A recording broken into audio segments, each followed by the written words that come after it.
Assalamualaikum warahmatullahi wabarakatuh. Kembali lagi di channel Kisah Warganet.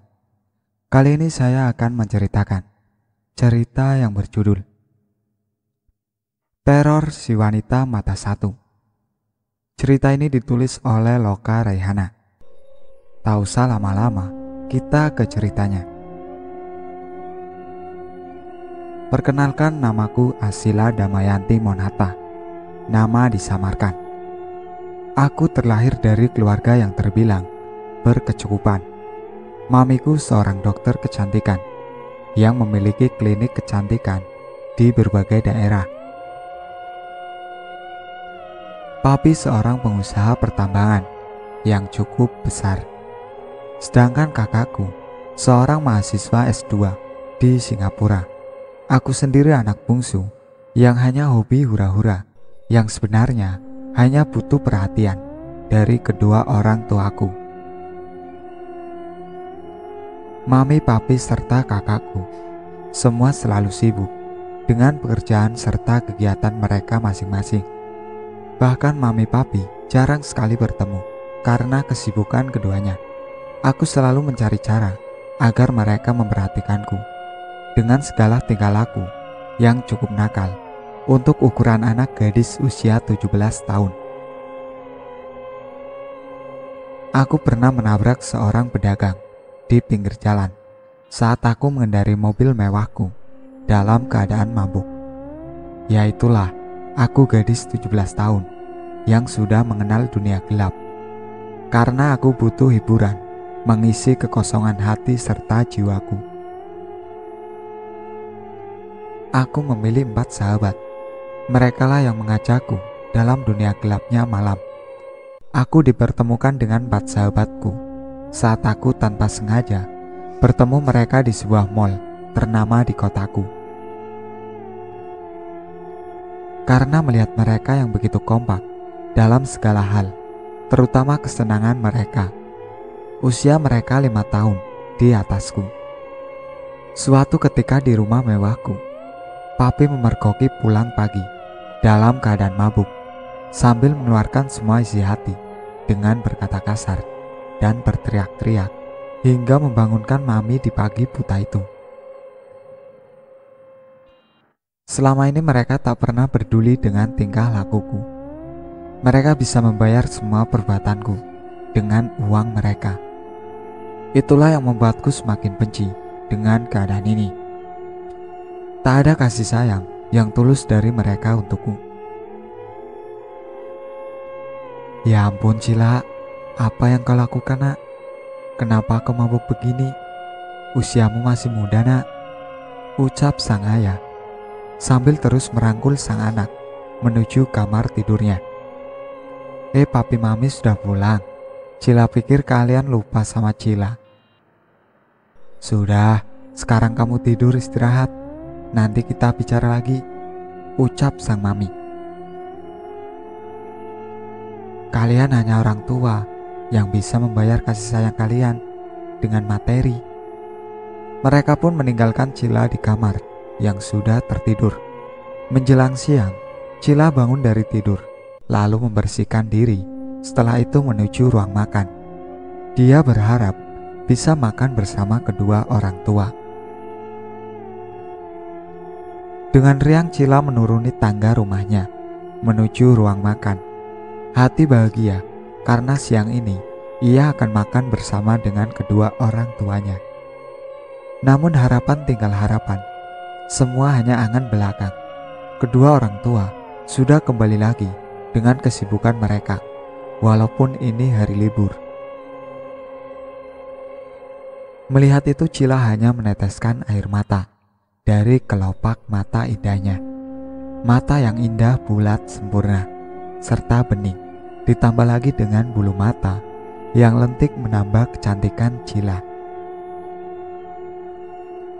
Itulah kenapa Cila membenci kata menangis dan kebahagiaan.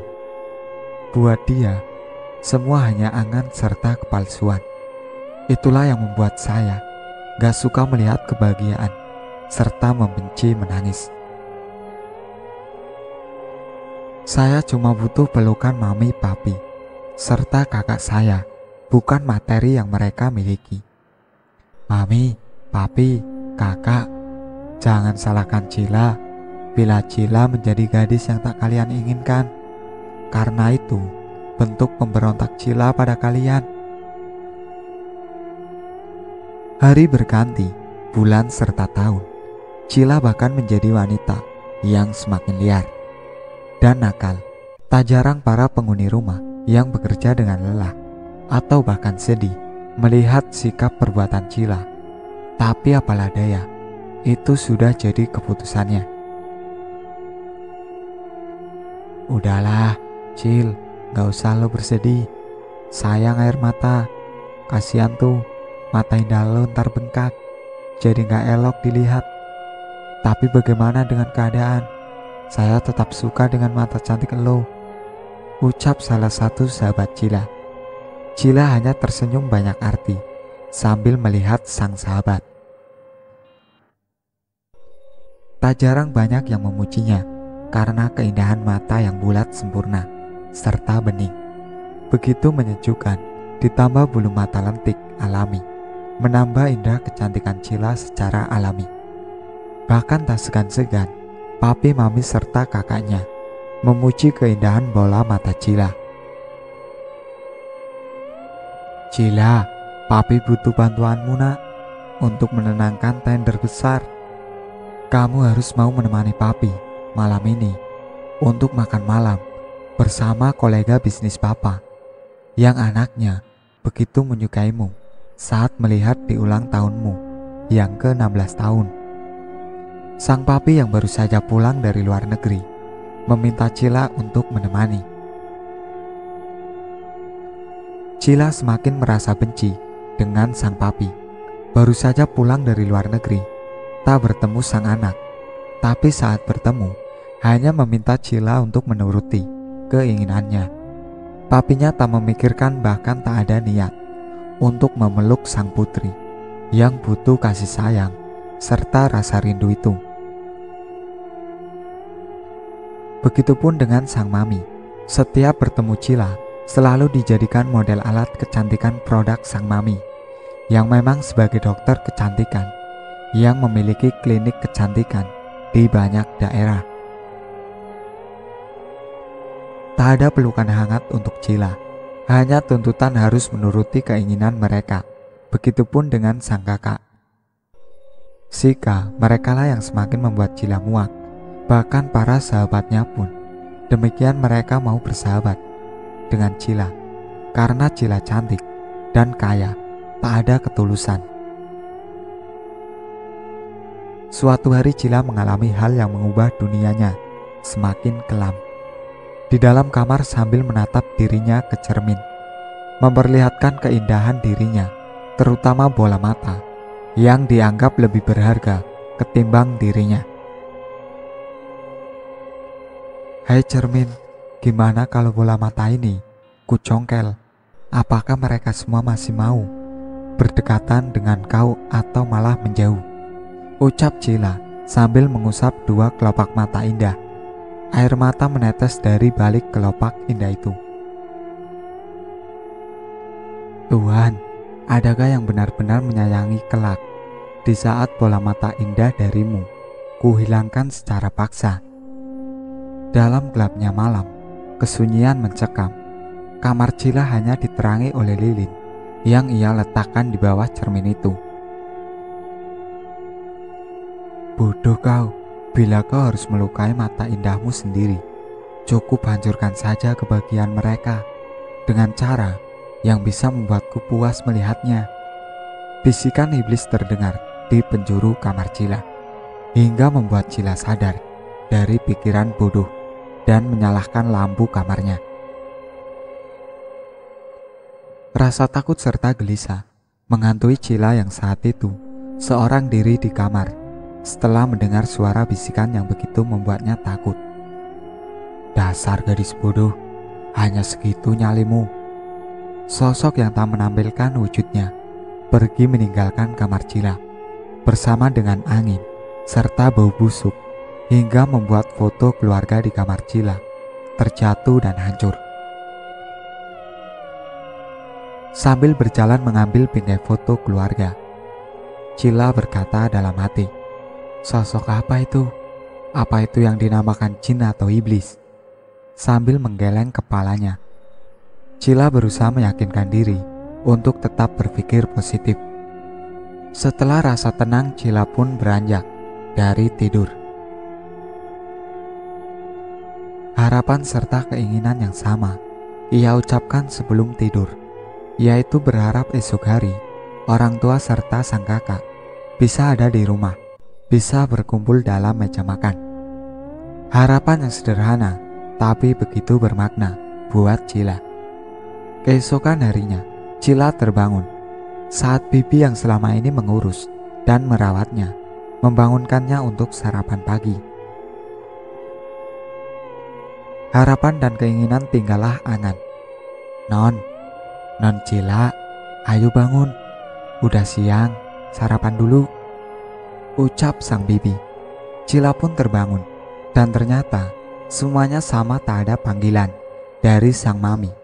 Justru si bibilah yang setia bersamanya. "Iya Bi, Cila udah bangun, nanti Cila turun." "Baik Non." Cila pun beranjak dari tempat tidur untuk membersihkan diri. Saat hendak membuka pintu kamar, tiba-tiba ada benda jatuh dari arah meja riasnya dan terdapat tulisan, "Bola mata indah itu milikku." Ditulis di kaca dengan darah yang masih segar. Cila terkejut akan tulisan itu, tapi dia berusaha menghiraukan dan turun ke ruang makan untuk sarapan pagi. Cila duduk sambil melamun. Ia sendiri tak mengerti dan tak paham apa yang sebenarnya ia lamunkan. Ia merasa aneh dengan kejadian semalam dan tadi pagi. Berusaha untuk tak memikirkan, tapi bisikan serta tulisan darah itu terus terngiang di pikirannya. "Non, kok sarapannya diaduk-aduk doang Non? Gak suka nasi goreng ya?" ucap sang bibi. "Enggak kok Bi, Cila suka. Cuma Cila lagi kangen aja sama mami papi dan kakak. Mereka kapan pulang? Cila gak suka sepi begini," ucap Cila sedih sambil mengusap air mata yang jatuh dari bola mata indahnya. "Udah tuh Non, jangan sedih. Doakan saja mereka cepat pulang dan berkumpul dengan Non di sini," ucap sang bibi, berusaha menghibur sang anak majikannya. "Ya udah Bi, Cila mau keluar dulu, main sama teman-teman." "Loh, Non Cila gak sekolah?"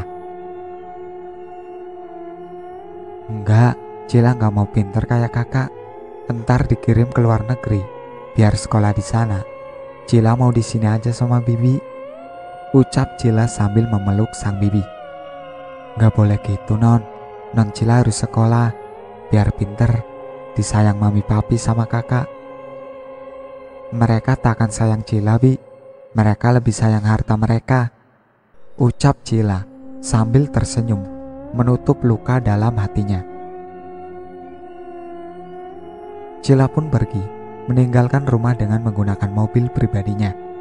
Dalam keadaan galau, Cila menangis jadi-jadinya hingga ia tak sadar memacu kendaraan dengan kecepatan tinggi hingga ia tak dapat mengendalikan. Mobilnya menabrak seorang wanita dan pembatas jalan. Mobil itu pun terguling berkali-kali hingga sang pengendara tergenjat badan mobil yang tak lain adalah Cila. Cila merasa tubuh kaku dan semua gelap bersama tetesan darah yang mengalir dari kepalanya. Para warga yang mengetahui kejadian itu berusaha membantu dan mengevaluasi korban yang saat itu kondisi pingsan karena luka di kepala cukup parah. Ditambah sebagian tubuhnya tergenjat badan mobil. Cila pun dilarikan ke rumah sakit terdekat. Pihak rumah sakit menghubungi rumah Cila setelah menemukan tas Cila yang berisi identitas Cila dan HP-nya. "Selamat malam, apa benar Ini kediaman rumah Asila Damayanti Monata. Iya benar. Maaf dengan siapa saya berbicara, ucap sang bibi ke penelpon rumah siang itu.